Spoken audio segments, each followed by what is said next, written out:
had successes and where we've had setbacks, and I love the concept of the ideal and the actual plus X, and pretty simple concept, but powerful when you think about it. Just the standard planning paradigm, know where you are, know where you want to go, and then practice strategy, and then use that feedback loop, do an experiment, take some action, and reevaluate. If we did that more, I think we'd see more continued success.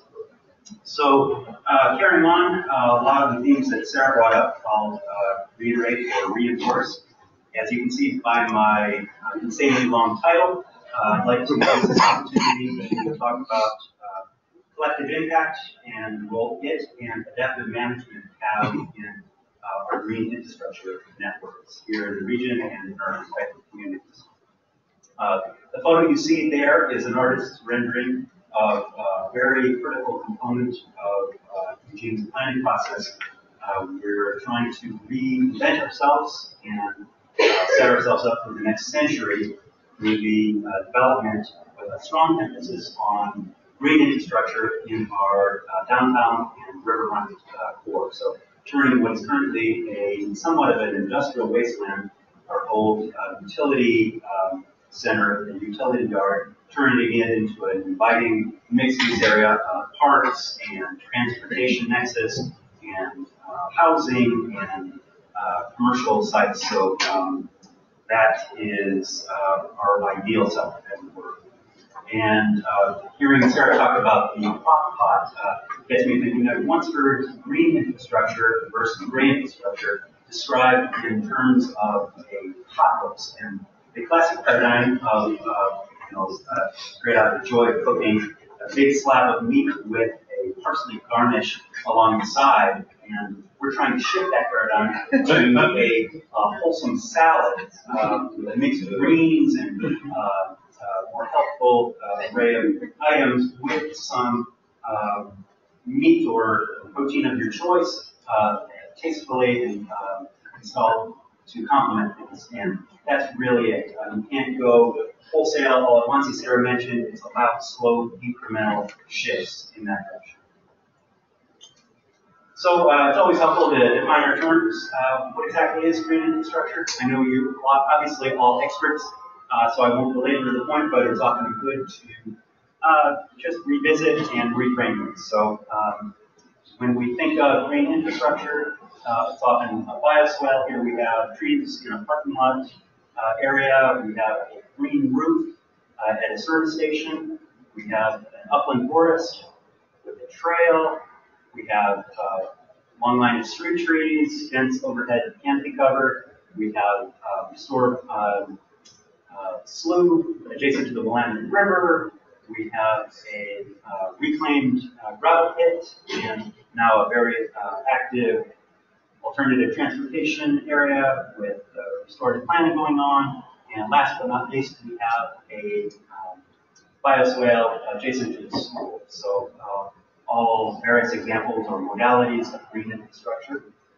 We tend to define green infrastructure or associate green infrastructure with particular sites or functions, but as I think someone, I can't remember who said it exactly, but I think it's helpful to shift that paradigm and start conceiving of green infrastructure more than just a bioswale, a green roof, or a forested corridor. It's about how we think about green infrastructure. This is a quote from a fantastic Virginia Tech publication called Greening the Gray, an Institutional Analysis of Green Infrastructure for Sustainable Development. If you're not familiar with it, I highly recommend it. They add, understood as a multi-scale network of ecological features and systems that provide multiple functions and benefits. Green infrastructure provides a systems approach to planning and development that recognizes the value of ecosystem services and strives to integrate these back into our built environment. So adding, shifting that paradigm from the pot roast with parsley on the side to a healthful salad with that healthful protein as needed. It's not limited to a particular type of technology or feature doing a specific job. Rather, it's the result of a wide network of institutions, organizations, agencies, businesses, and citizens bring ecosystem services back into the planning and development process. Ultimately, it's about people and organizations making that choice. So getting that grassroots effort and shifting that. In Eugene, we are blessed with, as I think Sarah mentioned, we are far from unopinionated in Eugene. Very active neighborhood associations, nonprofit associations, trade organizations, government groups, and educational institutions. And we can often be challenged by our strong opinions in working together. But I think things have shifted, especially thanks to the leadership of Sarah and our city manager, John Reese, who have taken a new approach, a collaborative approach, and really done the hard initial work of listening and building trust. So here we see our city, our mayor in red next to the Tree City USA emblem there. We have our nonprofit Friends of Trees, who are helping us extensively in our rights of way to reforest, tree planting initiative on the left, and then a habitat restoration process or project on the right. So if nothing else, I heard very loud and clear from Sarah's talk, it takes a village. And just recognizing that the building the green infrastructure network and success therein requires collaboration and personal. Thank you. Is that better? Here we have one of my favorite examples of green infrastructure in Eugene. It is our Delta Ponds project. It was the planning process started many decades ago, and it came to fruition about a decade ago. It's right in the heart of the city center, or if you look at Eugene, we're roughly 44 square miles, and it is just about dead center of the city. I have a map here on the left. This is one of the largest shopping malls certainly in Oregon, if not, at least at the time it was built. Valley River Center was reputed to be the largest shopping mall between Portland and San Francisco. I don't know if it's still the case, but a lot of impervious surface. Delta Ponds was a series of gravel pits that had a myriad of problems, ranging from heavy metal concentrations. It was originally, before the dams, the Willamette River, it was an offshoot, but as a result of development and damming, it was cut off, so it was just a stagnant backwater.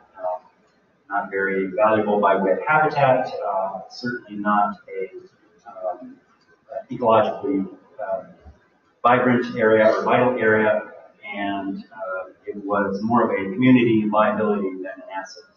However, through the collaboration on a number of parties' parts, Army Corps of Engineers, City of Eugene, state agencies, and I think all told about 15 project partners, and $9 million later, we now have a thriving, it's a major destination, a regional destination for bird watching. It's been very successful for, they've reached the river, put in a weir, and now there's active flow. It's become very valuable Chinook habitat for young fish. Beaver are now using it, and the ecological processes associated with those organisms and that hydrology. It's also heavily, the screen seemed to have dimmed a bit, but here we can see there is a lot of commercial use adjacent just on the edge of those ponds. We have car dealerships, very high density housing, mixed use of all sorts of major highway. It really, in terms of multifunctionality, really stands as the epitome of green infrastructure. Also important to remember is what we value green infrastructure for and rely upon it for is disaster and disturbance prevention. This was the Christmas Day flood of 1964 Basically, the ponds would be here. That Valley River Center I showed you earlier would be situated here. You can see the freeway network that was under construction just inundated. So now we have substantial flood control as well as all the other benefits. A couple of shots of how it's currently used. This is the weir that was installed to allow the river to flush out and invigorate that area. A major project, major shining success story. I consider it, once again, the crown jewel of green infrastructure in Eugene. So before I get too far, I just want to lay out the agenda or my objectives today. I'd like to quickly clarify the benefits and challenges of green infrastructure.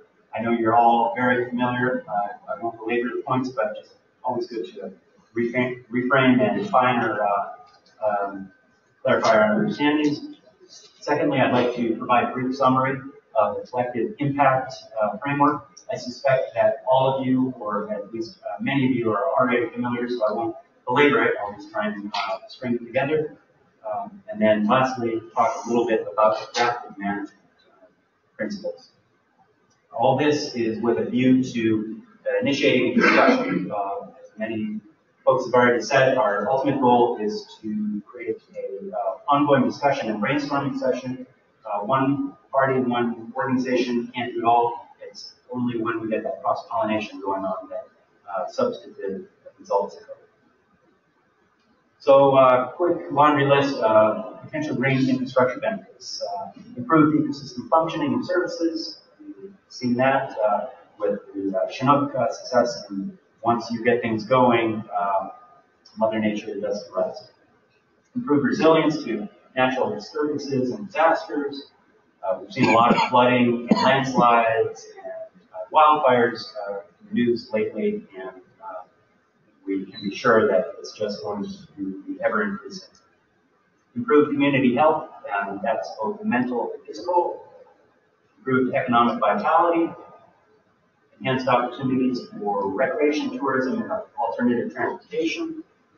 Improved community aesthetics and livability. And we could go on, I'm sure, in depth for hours, but that's really it. Energy conservation and reduced waste. And the real key to remember is it's all about multifunctionality. If we're only getting a single result out of it, we're probably not doing it right.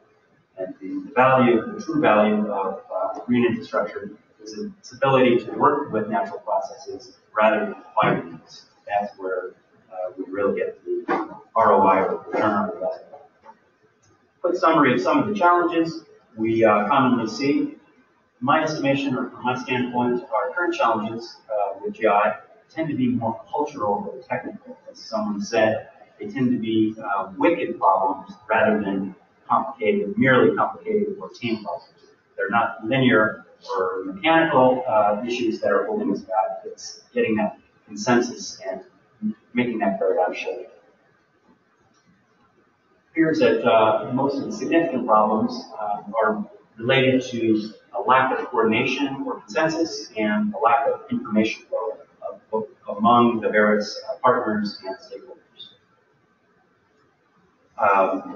Looked up on the EPA website, and they have a good summary. They laid out a series of bullet points. Ignorance, apathy, time pressures, convention are some of the prime barriers. Limited understanding of true costs, benefits, and general performance of gray versus green infrastructure. The economic considerations, the way that we tend to externalize costs and out of sight, out of mind, but as we're becoming more aware of those negative externalities, people are demanding, and future generations or younger generations are holding us accountable. So that's where we've got to do more. Also, a low risk tolerance. Basically, I think of it as the bird in the hand versus two in the bush principle. People are willing to forego unknown opportunities, even though they might understand that green infrastructure has the potential to be more cost effective and provide greater overall benefits. They're going with convention, and now we'll just we can meet with certainty or near certainty the fact that the gray infrastructure is going to work in this application, so we'll go with that. So we're striving to get beyond that. Mandates to implement green infrastructure projects with limited support or resources to properly maintain these projects. You see a lot of that in Eugene, where we are mandated to create more street side or right-of-way bioswales and facilities without the ability to keep them maintained. So that's, I think, as you'll hear today, one of our greatest concerns is putting those pieces together. Last but not least, lack of interaction, as I mentioned before, and conflicting agendas among key stakeholders that result in fragmentation of that social network. One of my favorite leadership gurus, Peter Drucker, once said that culture eats strategy for breakfast. And it's really, you can do everything right by way of getting folks aligned and working. Got a compelling strategy and moving forward, you think, but ultimately due to the idiosyncrasies of group dynamics, things are moving in a counterproductive direction. Had you in the cerebral realm, so I just wanted to refresh your spirits by a quick look. This is one of my favorite streets in Eugene along a major bike path, and just warms the spirits.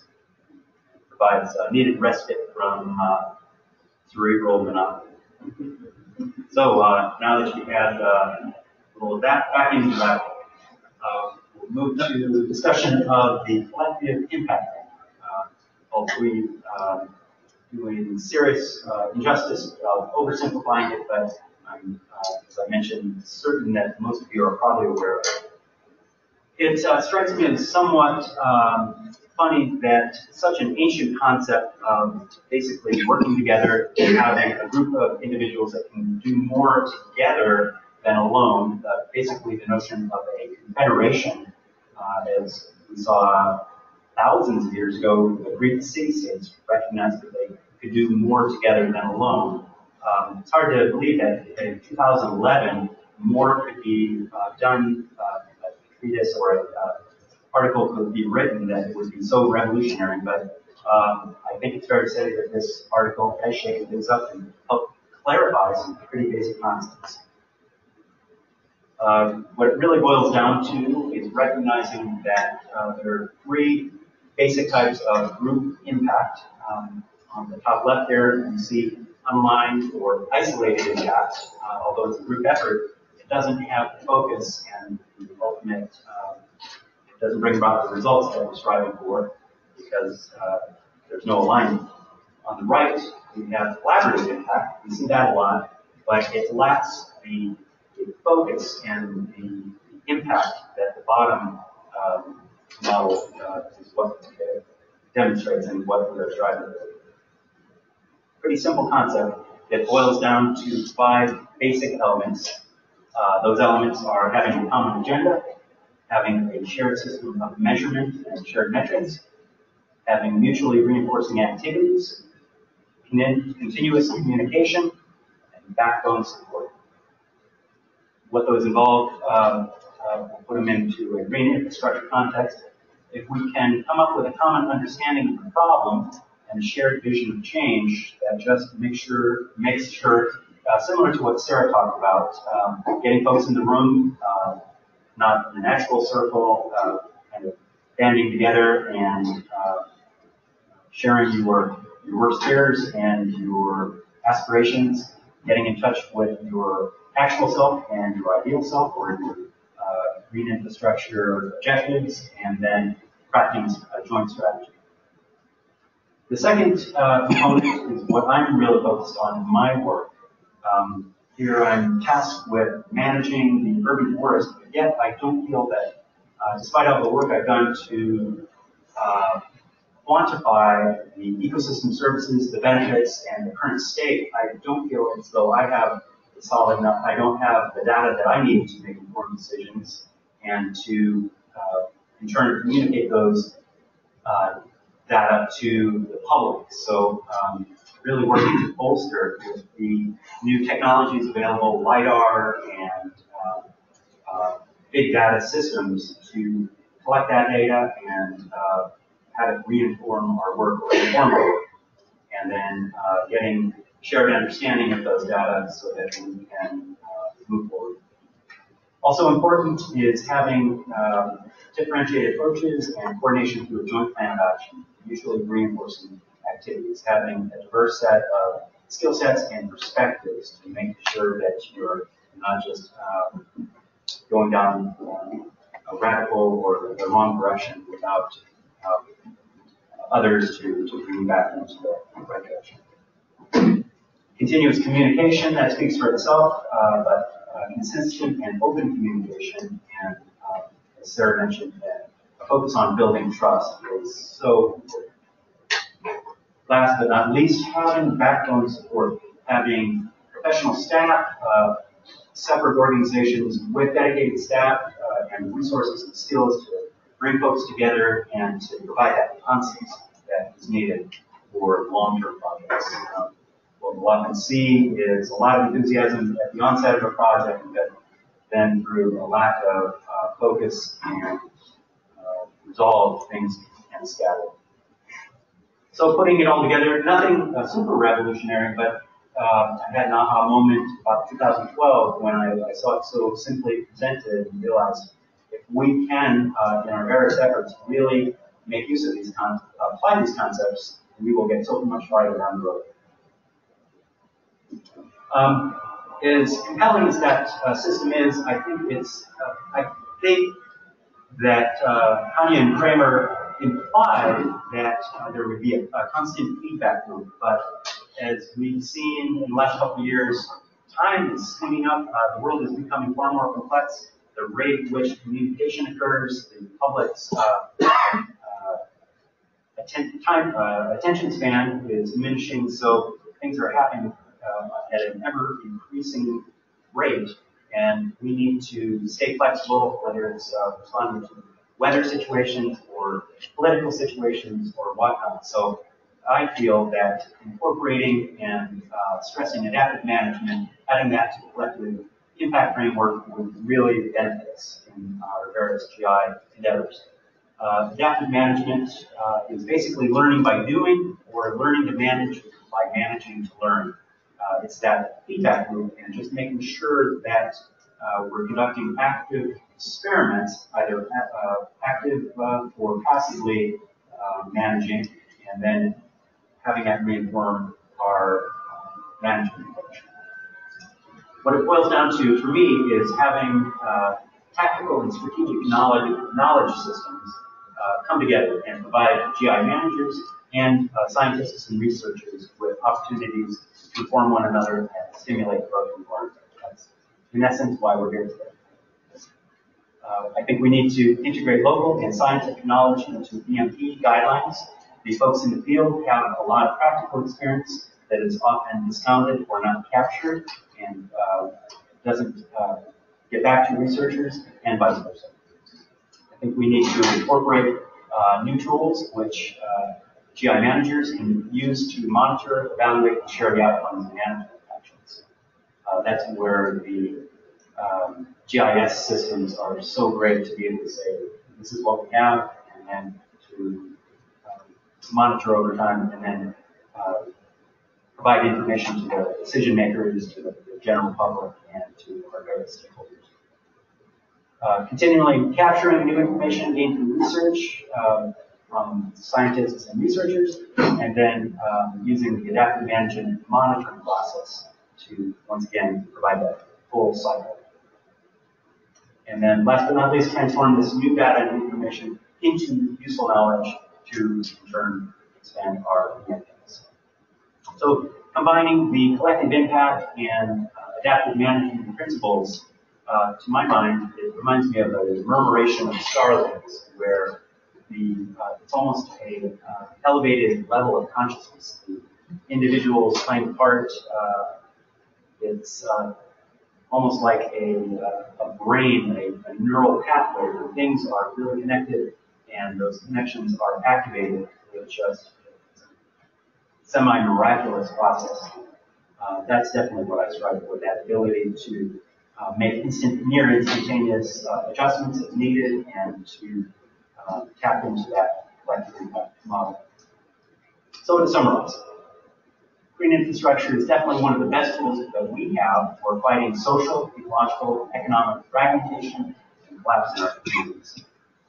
When it's planned, executed, and maintained properly, GI has the potential to connect people, places, and such essential processes.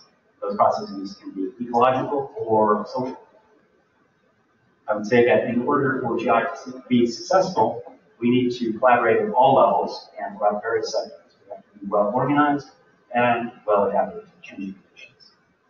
We need to break out of our respective silos and have researchers and GI managers and field staff share the knowledge and insights. In conclusion, this is taken once again from the Greening the Gray publication from Virginia Tech. They say, realizing green infrastructure's full potential requires coordination and collaboration across multiple boundaries: political, jurisdictional, agency, organizational, sectoral, disciplinary, professional, name this. The most significant challenge for advancing a robust and integrated form of green infrastructure may be one of leadership and collective action. Thanks for your time and attention.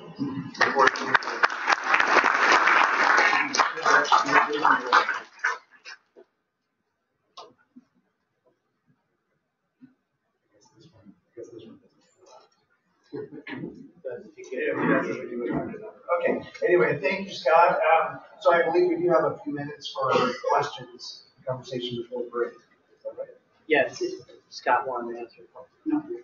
Sure.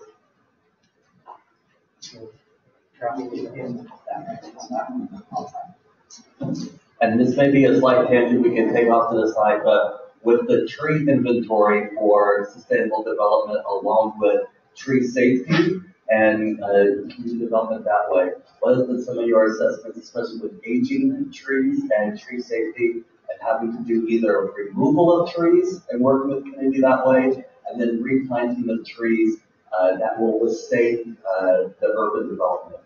Excellent question. That is one of the primary concerns we have in Eugene. We've got about a century-old urban forest, and many of our most iconic trees are big leaf maples that were severely impacted in the Columbus Day windstorm, 1964, was it? 10 years, a Christmas flood, I guess, huh? And we are facing a challenge now. They're at the end of their lifespan, but they're such an important part of our cultural identity in Eugene that we're trying to extend their life and do what we can to retain them, but very aware that they do pose significant risk in many cases, and we're trying to navigate that. We're also we recognize that age diversity, so in urban forestry, species diversity is very important, but age diversity is also very important. And at least in the downtown core, those older trees comprise a significant percentage of our fruit tree population. So we're just trying to, first and foremost, understand what we have, come up with a compelling plan of, we can't make an instantaneous change, remove the trees, we're trying to phase it in, and then we're getting, in certain cases, pushback from folks who they don't care if the tree has structural impacts. Leave it be, but for obvious reasons that doesn't work for a municipality. It's a delicate dance, and we're trying to negotiate. The big thing, I'm sure you've all heard of the riots, the protests in Eugene, what was that, 10, 15 years ago. Where we really turned a corner is just being proactive with communication. We really pride ourselves on being transparent, just having science-based decision-making, and we'll often work with nonprofit partners, tree advocacy groups proactively to say, hey, we've got a situation. We've also, one prime example, I wish I had a slide of it, we've got favorite music venue called the Wow Hall.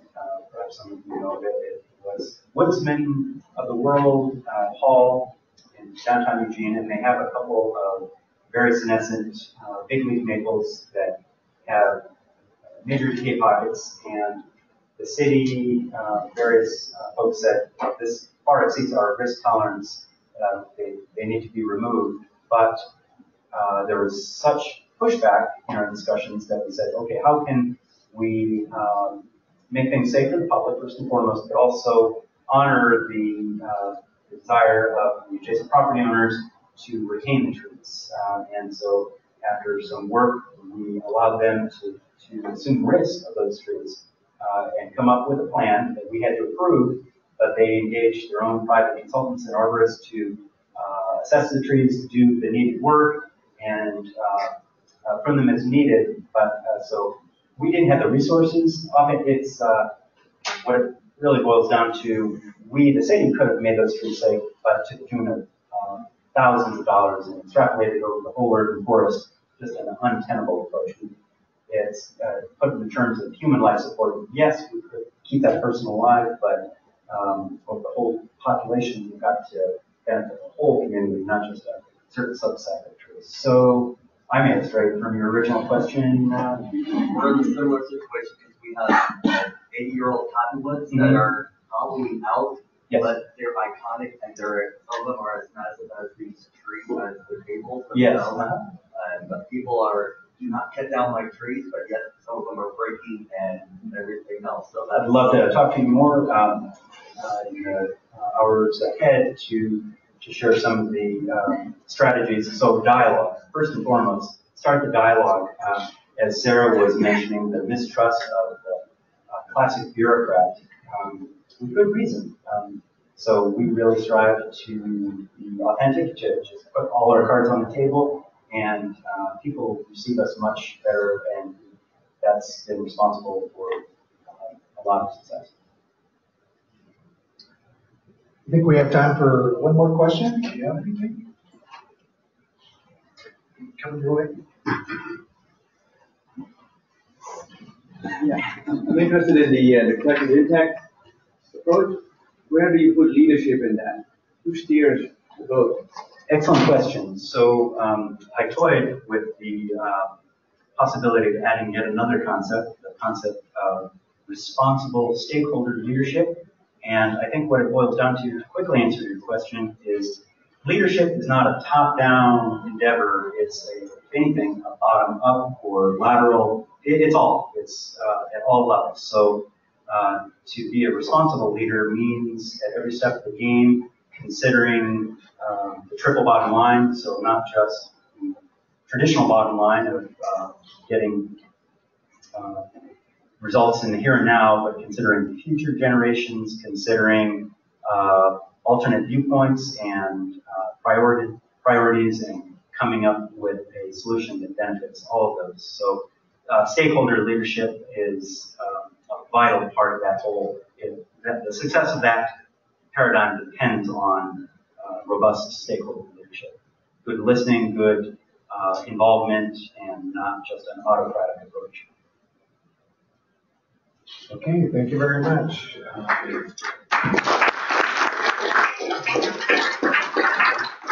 So we're going to take a break for about 10 minutes and then gather back up, and we'll have our